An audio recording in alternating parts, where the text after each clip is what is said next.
ಎಲ್ಲರಿಗೂ ನಮಸ್ಕಾರ. ಸಕ್ಕಡ ಅಂಕೈ ನಮಸ್ಕಾರ. ತೊಂಡೆಕಾಯಿ ಪಲ್ಯ, ತೊಂಡೆಕಾಯಿ ಸಾಂಬಾರು ಇದನ್ನೆಲ್ಲ ನಾವು ತಿಂದಿದ್ದೇವೆ. ಬಟ್ ತೊಂಡೆಕಾಯಿಯ ಗೊಜ್ಜು ಅಥವಾ ಚಟ್ನಿ, ತೊಂಡೆಕಾಯಿಯ ಸುಕ್ಕ ಇದನ್ನೆಲ್ಲ ನಾವು ಮಾಡುವಂಥದ್ದು ತೀರಾ ವಿರಳ.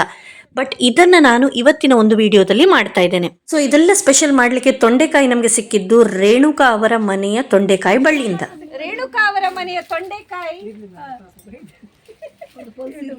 ಅಲ್ಲ ಒಂದು ಸಾಂಬಾರಿಗಾದ್ರೂ ಆಗ್ತದೆ ಮಾಡ್ರೆ. ಅಲ್ಲ ಒಂದು ತೊಂಡೆಕಾಯಿ ಉಳಿಸಿ ಇಲ್ಲ ನಾನು ಒಂದು ಕೊಲ್ಸಿಗೆ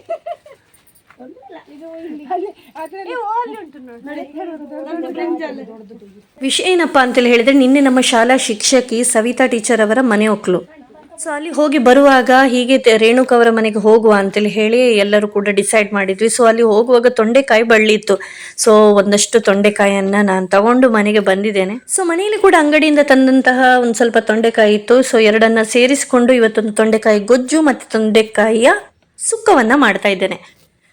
ತೊಂಡೆಕಾಯಿ ಅಂತೇಳಿ ಹೇಳಿದ ಹಾಗೆ ಖಂಡಿತವಾಗಿ ಇದರಲ್ಲಿ ಮಾಗಿದ್ದು ಅಥವಾ ಹಣ್ಣಾದದ್ದು ಕೂಡ ಇರ್ತದೆ, ಕೆಂಪು ಬಣ್ಣದಿಂದ ಕೂಡಿದ್ದು. ಅದೇ ರೀತಿ ಎಳತ್ತು ಕೂಡ ಇರ್ತದೆ. ಸೊ ಇವತ್ತು ನಾನು ಎಳತ್ತನ್ನ ಸುಕ್ಕಕ್ಕೆ ಬಳಸ್ತಾ ಇದ್ದೇನೆ. ಎಳತ್ತು ಅಂತೇಳಿ ಹೇಳಿದ್ರೆ ಕೆಲವೊಂದು 50-50 ಇತ್ತು, ಅದನ್ನು ಕೂಡ ಸುಕ್ಕಕ್ಕೆ ಹಾಕಿದೆ.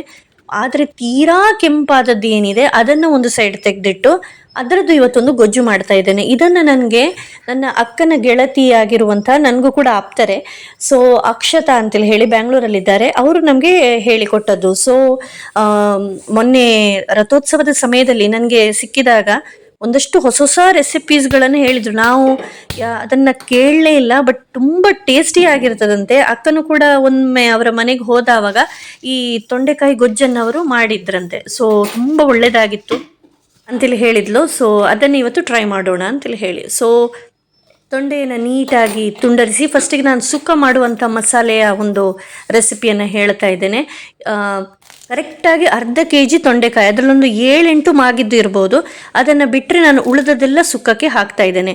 2 ಸ್ಪೂನ್ ಕೊತ್ತಂಬರಿ, 3/4 ಸ್ಪೂನ್ ಜೀರಿಗೆ, 3-4 ಎಸಳಲ್ಲ ಗರಿ ಕರಿಬೇವು. ಓಕೆ, ಇದಿಷ್ಟನ್ನು ಹಾಕಿ ನೀಟಾಗಿ ಫ್ರೈ ಮಾಡುವಂಥದ್ದು. ಫ್ರೈ ಮಾಡಿ ಆದಮೇಲೆ ಅದನ್ನು ಈ ರೀತಿ ಜಾರಿನಲ್ಲಿ ಹಾಕ್ತಾ ಇದ್ದೇನೆ.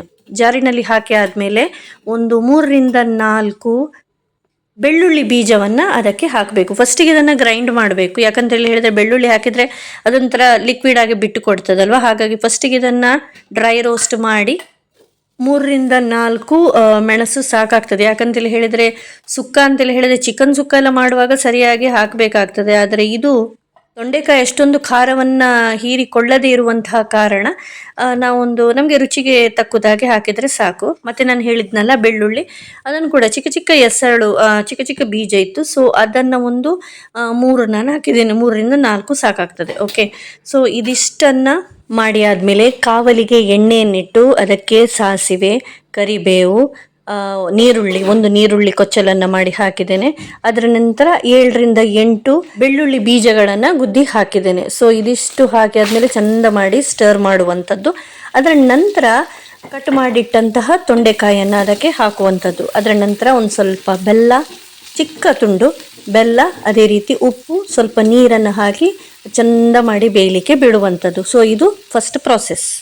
ಇದೆಲ್ಲದಕ್ಕೆ ನಮ್ಮ ಬಾಯ್ಲ್ಡ್ ರೈಸ್ಗಿಂತ ವೈಟ್ ರೈಸೇ ಒಳ್ಳೆ ಸೂಟ್ ಆಗ್ತದೆ ಅಂತೇಳಿ ಹೇಳಿದರು. ಸೊ ಇವತ್ತು ನಾನು ದಾಳಿ ತೋವೆ, ಪಪ್ಪಡ, ಅದೇ ರೀತಿ ಈ ತೊಂಡೆಕಾಯಿಯ ಮಾಗಿದ ಗೊಜ್ಜು, ತೊಂಡೆಕಾಯಿ ಸುಕ್ಕ, ಸೊ ಇದನ್ನೆಲ್ಲ ಮಾಡ್ತಾ ಇದ್ದೇನಲ್ಲ, ಅದಕ್ಕೆಲ್ಲ ವೈಟ್ ರೈಸ್ ಒಳ್ಳೆ ಕಾಂಬಿ ಅಂತೇಳಿ ಹೇಳಿ ಇವತ್ತು ಎಷ್ಟೋ ಸಮಯದ ನಂತರ ಇವತ್ತು ವೈಟ್ ರೈಸನ್ನು ಮಾಡ್ತಾ ಇದ್ದೇನೆ. ಒಗ್ಗರಣೆಗೆ ಏನೇನು ಹಾಕಬೇಕು ಅಂತೇಳಿ ಹೇಳಿದ್ದೆ, ಬಟ್ ಅದರಲ್ಲಿ 2 ಗರಿ ನೀವು ಕರಿಬೇವನ್ನು ಹಾಕ್ಬೋದು, ಅದು ಆಪ್ಷನಲ್. ಬಟ್ ಕರಿಬೇವು ಹಾಕಿದಷ್ಟು ಒಂಥರ ಟೇಸ್ಟ್ ಎನ್ಹ್ಯಾನ್ಸ್ ಆಗ್ತದೆ, ಒಂಥರ ಒಳ್ಳೆ ಪರಿಮಳ ಬಿಟ್ಟು ಕೊಡ್ತದೆ ಅದು. ಸೊ ಅದನ್ನು ಹಾಕ್ಬೋದು. ಹೆಚ್ಚಾಗಿ ನಾವು ತೊಂಡೆಕಾಯಿಯನ್ನು ತಗೊಳ್ಳುವಾಗ ಅದರಲ್ಲಿ ಈ ಮಾಗಿದ್ದು ಅಥವಾ ಕೆಂಪು ಬಣ್ಣದ ತೊಂಡೆಕಾಯಿ ಇದ್ದೇ ಇರ್ತದೆ. ಹೆಚ್ಚಾಗಿ ನಾವು ಏನು ಮಾಡ್ತೇವೆ, ಅದನ್ನು ಬಿಸಾಡ್ತೇವೆ ತೆಂಗಿನ ಮರದ ಬುಡಕ್ಕೋ, ಅಥವಾ ನಾವು ಏನು ಮಾಡ್ತೇವೆ, ಇಲ್ಲಿ ದನಗಳು ಹೆಚ್ಚಾಗಿ ಬರ್ತದೆ. ಸೊ ಅನ್ನ ಬಸಿದಂತಹ ನೀರಿನ ಜೊತೆ ಈ ತೊಂಡೆಕಾಯಿಯನ್ನು ಹಾಕಿ ದನಗಳಿಗೆ ಕೊಡ್ತೇವೆ. ಈಗ ನಾನು ಊಟ ಎಲ್ಲ ಆಗಿ ಮಧ್ಯಾಹ್ನ ಈ ಎಡಿಟಿಂಗಿಗೆ ಕೂತ್ಕೊಂಡಿದ್ದೇನೆ. ಎಷ್ಟು ಒಳ್ಳೆಯದಾಗಿತ್ತು ಅಂತೇಳಿ ಹೇಳಿದರೆ, ಸುಕ್ಕ ಕೂಡ ಹಾಗೆ ಸೂಪರ್ ಆಗಿತ್ತು. ಮಾತ್ರ ಈ ಮಾಗಿದ ತೊಂಡೆಕಾಯಿಯ ಒಂದು ಗೊಜ್ಜು ಅಥವಾ ಚಟ್ನಿ ಅಂತೇಳಿ ಏನು ಹೇಳ್ತೇವೆ, ಅದು ಕೂಡ ಅದ್ಭುತವಾಗಿ ಆಗಿತ್ತು. ಸೊ ಈಗ ಅನಿಸ್ತಾ ಇರೋದು ಏನಪ್ಪ ಅಂತೇಳಿ ಹೇಳಿದ್ರೆ, ಎಷ್ಟೋ ತೊಂಡೆಕಾಯಿಯನ್ನು ವೇಸ್ಟ್ ಮಾಡಿದ್ವಲ್ಲ ಅಂತೇಳಿ ಹೇಳಿ. ಇದು ಫಸ್ಟಿಗೆ ಗೊತ್ತಿದ್ದರೆ ಇದನ್ನು ಮಾಡ್ಬೋದಿತ್ತು ಅಂತೇಳಿ. ಆದರೆ ನೀವು ಎಣಿಸ್ಬೋದು ಎಂತಂದು ಹೇಳಿದರೆ ಎಲ್ಲರೂ ಕೂಡ ಅಡುಗೆ ಮಾಡೋರು ಇದೇ ಹೇಳೋದು ಸೂಪರ್ ಆಗಿದೆ, ಟೇಸ್ಟ್ ಆಗಿದೆ, ಅದ್ಭುತವಾಗಿ ಆಗಿದೆ, ರುಚಿಯಾಗಿದೆ ಅಂತೇಳಿ ಹೇಳಿ. ಬಟ್ ಇದು ನಾನು ಹೇಳ್ತಾ ಇರುವಂಥದ್ದು ಅಕ್ಷರಶಃ ಸತ್ಯ. ತುಂಬ ಒಳ್ಳೆಯದಾಗಿದೆ. ಈ ಸುಕ್ಕಾಗಲಿ ಗೊಜ್ಜಾಗಲಿ ಎರಡನ್ನು ಕೂಡ ನೀವು ಟ್ರೈ ಮಾಡಿ ಅಂತೇಳಿ ಹೇಳ್ತಾ, ಇದೀಗ ಮಾತಿನಲ್ಲೇ ತೊಂಡೆಕಾಯಿ ಬೆಂದಿದೆ. ಇದಕ್ಕೆ ನಾವು ಮಾಡಿದಂಥ ಮಸಾಲೆಯನ್ನು ಹಾಕಿದ್ದೇವೆ. ಅದನ್ನು ಸ್ವಲ್ಪ ಒಂದು ಹಸಿ ವಾಸನೆ ಹೋಗುವ ತನಕ ಸ್ಟರ್ ಮಾಡಿ ಸಣ್ಣಗೆ ಮಲ್ಲಿಗೆ ಹಾಗೆ ಸಣ್ಣಗೆ ತುರಿದಂತಹ ತೆಂಗಿನಕಾಯಿ ತುರಿಯನ್ನು ಹಾಕುವಂಥದ್ದು. ಫ್ರೆಶ್ ಆಗಿರಬೇಕು ತೆಂಗಿನಕಾಯಿ, ಹಾಗಿದ್ರೆ ಮಾತ್ರ ಆ ರುಚಿ ಬರ್ತದೆ. ಸೊ ಇದನ್ನು ಚೆನ್ನಾಗಿ ನಾನು ಮಿಕ್ಸ್ ಮಾಡಿದ್ದೇನೆ. ಅದರ ನಂತರ 1 ಅಥವಾ 2 ನಿಮಿಷ ಇದನ್ನು ನೀವು ಬೇಯಿಸಿ ಅದರ ನಂತರ ಈ ತೆಂಗಿನಕಾಯಿ ತುರಿಯನ್ನು ಹಾಕಿದರೆ ಸುಕ್ಕ ಆಗಿದೆ. ಇದೇ ರೀತಿ ನೀವು ಬೀಟ್ರೂಟ್ ಸುಕ್ಕವನ್ನು ಕೂಡ ಮಾಡ್ಬೋದು. ಚಿಕನ್ ಸುಕ್ಕದ ರೆಸಿಪಿ ಇದು. ಸೊ ಚಿಕನ್, ತೊಂಡೆಕಾಯಿ, ಬೀಟ್ರೂಟ್ ಎಲ್ಲದಕ್ಕೂ ಕೂಡ ಇದೇ ಮಸಾಲೆನ ಹಾಕಿ ನೀವು ಇದನ್ನು ಮಾಡಬಹುದು ಅಂತೇಳಿ ಹೇಳ್ತಾ, ಈಗ 2ನೆಯ ಅಡುಗೆಯನ್ನು ನಿಮ್ಮ ಮುಂದೆ ಇಡ್ತಾ ಇದ್ದೇನೆ. ಎಣ್ಣೆಯನ್ನು ಇಡಬೇಕು. ಅದಕ್ಕೆ ಒಂದು ಅರ್ಧ ಸ್ಪೂನ್ ಜೀರಿಗೆಯನ್ನು ಹಾಕಿ ಅದು ಚಂದ ಚಟಪಟ ಆದಮೇಲೆ 7 ರಿಂದ 8 ಬೆಳ್ಳುಳ್ಳಿ ಎಸಳುಗಳನ್ನು ಹಾಕಿದ್ದೇನೆ. ಅದನ್ನು ಫ್ರೈ ಮಾಡಿ ಆದಮೇಲೆ ನಾನು 3 ಹಸಿಮೆಣಸು ಹಾಕಿದ್ದೇನೆ. ಇಲ್ಲಿ ನಿಮಗೆ ಖಾರ ಜಾಸ್ತಿ ಬೇಕು ಅಂತ ಹೇಳಿದರೆ ಜಾಸ್ತಿ ಕಡಿಮೆ ಹೇಗೂ ಮಾಡ್ಕೊಳ್ಬೋದು, ಬಟ್ 3 ಬೇಕಾಗ್ತದೆ. ಸೊ 3 ಇದನ್ನು ಹಾಕಿ ಅದರ ನಂತರ ತೊಂಡೆಕಾಯಿಯನ್ನು ಹಾಕಿ ಉಪ್ಪನ್ನು ಹಾಕಿ ಚಂದ ಮಾಡಿ ಇದನ್ನು ಫ್ರೈ ಮಾಡುವಂಥದ್ದು. ಓಕೆ, ಇದು ಎಲ್ಲ ಪ್ರಾಸೆಸ್ ಕೂಡ ಲೋ ಸಿಮ್ಮಿನಲ್ಲೇ ಆಗಬೇಕು. ಲೋ ಫ್ಲೇಮಿನಲ್ಲಿಟ್ಟಾಗ ಮಾತ್ರ ಇದು ಕರೆಕ್ಟಾಗಿ ಬರ್ತದೆ. ಸೊ ನಾವು ಉಪ್ಪನ್ನು ಹಾಕಿದ ಹಾಗೆ ಅದು ಗ್ರ್ಯಾಜುವಲಿ ಏನಾಗ್ತದೆ, ಅಲ್ಲೇ ಒಂಥರ ಸ್ಮ್ಯಾಶ್ ಆಗಲಿಕ್ಕೆ ಸ್ಟಾರ್ಟ್ ಆಗ್ತದೆ ತೊಂಡೆಕಾಯಿ. ಬೇಕಾದರೆ ಒಂದು ಸ್ವಲ್ಪ ನೀರನ್ನು ಚಿಮುಕಿಸಿಕೊಳ್ಬೋದು. ಅದರ ನಂತರ ಒಂದು ಸ್ವಲ್ಪ ಕೊತ್ತಂಬರಿ ಸೊಪ್ಪನ್ನು ಮೇಲೆ ಹಾಕಿದರೆ ಆಗಿ ಹೋಯಿತು. ಇದಕ್ಕೆ ಪುನಃ ತೆಂಗಿನ ತುರಿ ಅದು ಇದೆಲ್ಲ ಏನು ಹಾಕಲಿಕ್ಕಿಲ್ಲ. ಹುಳಿಯನ್ನು ಕೂಡ ಹಾಕಲಿಕ್ಕಿಲ್ಲ, ಯಾಕಂತ ಹೇಳಿದರೆ ತೊಂಡೆಕಾಯಿಯಲ್ಲಿ ಆ ಹುಳಿ ಇರ್ತದೆ. ಮತ್ತು ಎಷ್ಟು ಕಡಿಬೇಕು ನೋಡಿ, ಈ ರೀತಿ 3 ಸಾರಿ ಗರ್ರ ಮಾಡಿದರೆ ಸಾಕು.